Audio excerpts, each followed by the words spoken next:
বিসমিল্লাহির রহমানির রহিম। আসসালামু আলাইকুম। প্রথমে আমি লইট্টা শুটকি নিয়েছি, এগুলোকে গরম পানি দিয়ে ধুয়ে তারপর আমি তেলে ভাজতে থাকবো। তেলে ভালোভাবে ভাজা হয়ে গেলে তারপর আমি পেঁয়াজ দিয়ে দেব। পেঁয়াজগুলো শুটকির সাথে নেড়ে চেড়ে ভালোভাবে ভেজে নেব, গাঢ় বাদামি রঙের করে ভেজে নেব।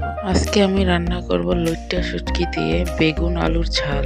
আমার দেখানো পদ্ধতিতে যদি আপনারা একবার এইভাবে রান্না করে খেতে পারেন তাহলে দেখবেন যে খাবার না খাবে সেও 2 প্লেট খেয়ে ফেলবে। এটা ঝাল ঝাল খেতে খুবই সুস্বাদু হয়। আমি তো সপ্তাহে একবার রান্না করবই করব।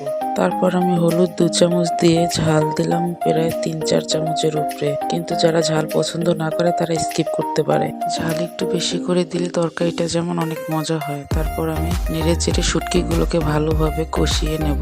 গ্যাসের ফ্লেম লোতে রেখে মাঝারি আঁচে আমি ভালোভাবে মশলাগুলোকে কষিয়ে নেব, কারণ এর সাথে শুটকি আছে, নয়তো নিচে লেগে যাবে। তারপর আমি ছোট ছোট করে কেটে রাখা বেগুন আলু ভালোভাবে ধুয়ে দিয়ে দেব।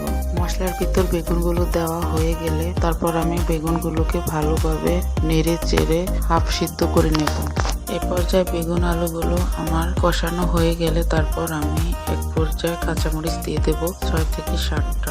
আমার এই আলু বেগুন লইট্টা শুটকির ঝাল ঝাল রেসিপিটি যদি আপনাদের কাছে ভালো লাগে তাহলে লাইক, কমেন্ট, সাবস্ক্রাইব করবেন বন্ধুরা। দেখুন আপুরা, রান্নাটা দেখেই কত লোভনীয় লাগছে। ঝাল ঝাল শুটকি দিয়ে যে কোনো তরকারি আমার কাছে খুবই ভালো লাগে। আপনাদের কার কাছে কেমন লাগে কমেন্টে জানাবেন প্লিজ। শুটকির সাথে বেগুন আলুগুলো ভালোভাবে কষানো হয়ে গেলে আমি এক পর্যায়ে পরিমাণ মতো ঝোল দিয়ে দেব। ঝোল দেওয়া হয়ে গেলে তারপর আমি হাই হিটে তরকারিটাকে রান্না করে নেব, একেবারে শুকনা শুকনা না হওয়া পর্যন্ত। দেখো বন্ধুরা, আমার রান্নাটা কিন্তু হয়ে গেছে। ঠিক এই পর্যায়ে আমি নামিয়ে নেব। আপনারা যারা এই পর্যন্ত আমার সাথে ছিলেন সবাই ভালো থাকবেন। আজকের মতো এতটুকুই। আল্লাহ হাফেজ।